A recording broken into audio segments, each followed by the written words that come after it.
Halo sahabat cerdas, Assalamualaikum warahmatullahi wabarakatuh.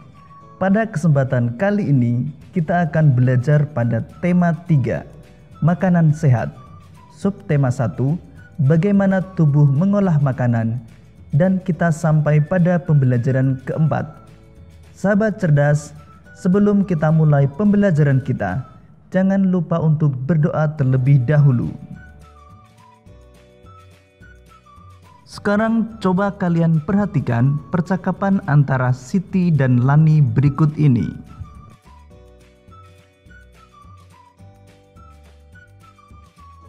Ternyata tidak hanya buah-buahan yang bermanfaat untuk tubuh kita.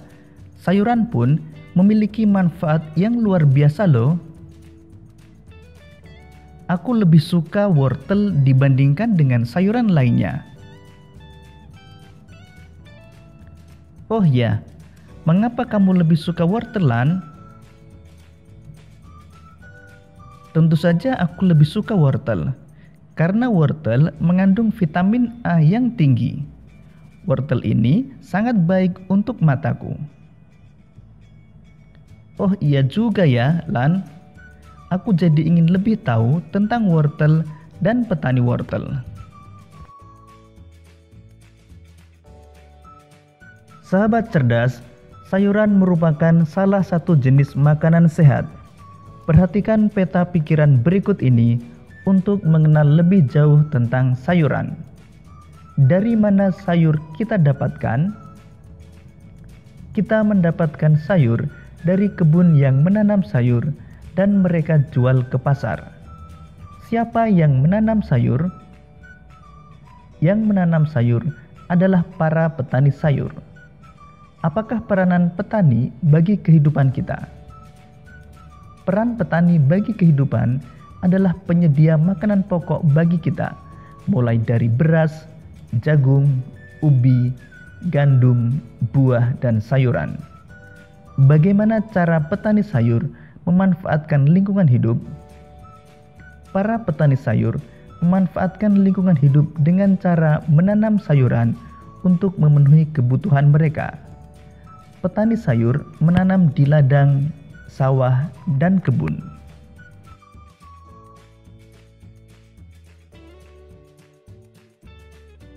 Sahabat cerdas, salah satu contoh sayuran yang bermanfaat adalah wortel.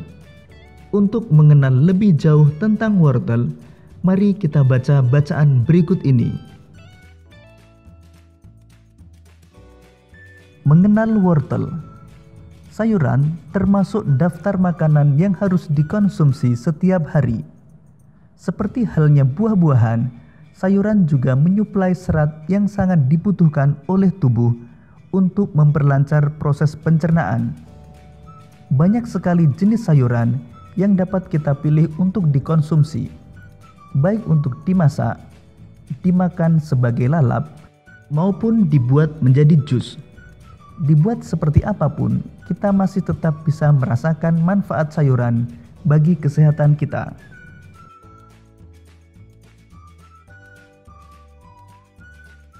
Salah satu contoh sayuran yang bermanfaat adalah wortel. Wortel baik untuk kesehatan mata karena memiliki vitamin A dan beta-karoten yang tinggi.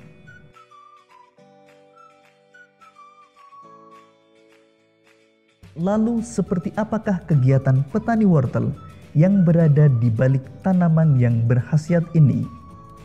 Gede Suwardana adalah salah satu petani wortel di Desa Batunya, Kabupaten Tabanan, Bali yang membudidayakan wortel jenis lokal.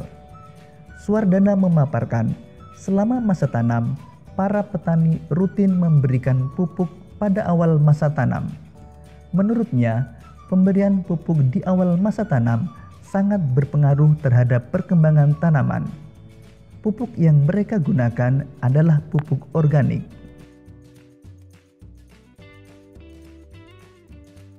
Hasil pertanian wortel lokal juga tidak mengecewakan. Gede Suwardana menjelaskan bahwa ia mampu memperoleh omset sebesar 2 juta rupiah per bulan dengan harga jual per kilogram sebesar Rp7.000. Untuk pemasaran, Swardana menjelaskan bahwa ia membawa wortel-wortelnya tersebut ke pasar Baturiti, Tabanan. Di sana, ia bertemu dengan pengepul sayur yang kemudian mendistribusikan wortel-wortelnya ke beberapa daerah di Pulau Bali.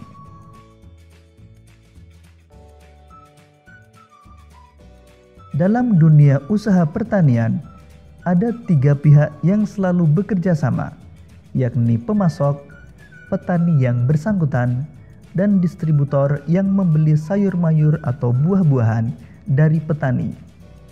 Ada pula penjual sayur yang secara langsung membeli sayuran dari petani dan menjualnya secara berkeliling.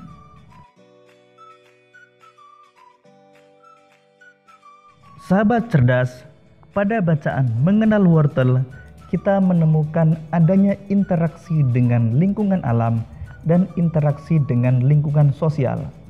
Interaksi dengan lingkungan alam antara lain petani membudidayakan wortel dan petani memupuk tanaman wortel. Sedangkan interaksi dengan lingkungan sosial antara lain petani menjual wortel ke pengepul sayur, penjual sayur yang membeli sayuran dari petani, maupun kerjasama antara pemasok, petani, dan distributor. Berdasarkan bacaan mengenal wortel, kita menemukan keberagaman jenis pekerjaan, yaitu petani, pengepul sayur, dan penjual sayur. Sahabat cerdas, keberagaman yang tinggi dapat kita temukan di lingkungan pasar, tempat para petani menjual hasil pangannya. Mengapa demikian? Hal ini dikarenakan pasar merupakan tempat bertemunya pedagang dan pembeli untuk melakukan kegiatan jual beli.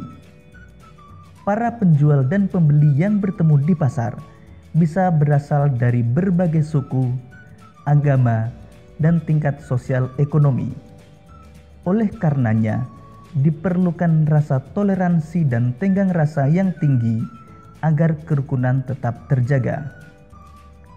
Kepedulian masyarakat Indonesia tentang toleransi terhadap keberagaman sudah semakin tinggi. Hal ini dapat kita lihat dari banyaknya iklan masyarakat yang menekankan pada pentingnya toleransi antar suku atau antar agama. Hal ini menunjukkan bahwa iklan bukan hanya mampu dijadikan sebagai alat untuk mempromosikan barang atau jasa, tetapi juga sebagai alat untuk mempromosikan hal-hal positif atau kegiatan-kegiatan yang bermanfaat bagi masyarakat. Berikut adalah beberapa contoh iklan layanan masyarakat yang berkaitan dengan kehidupan bermasyarakat, keberagaman adat istiadat, suku bangsa dan agama.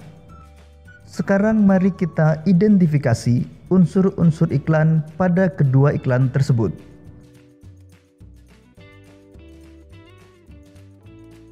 Pada iklan A, kalimat iklan adalah sebatang lidi jadi kuat bila menjadi sapu.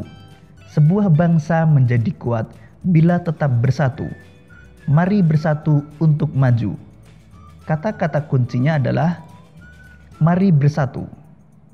Kemudian gambar cukup jelas namun kurang menarik karena hanya berupa gambar sapu yang berlatarkan warna putih.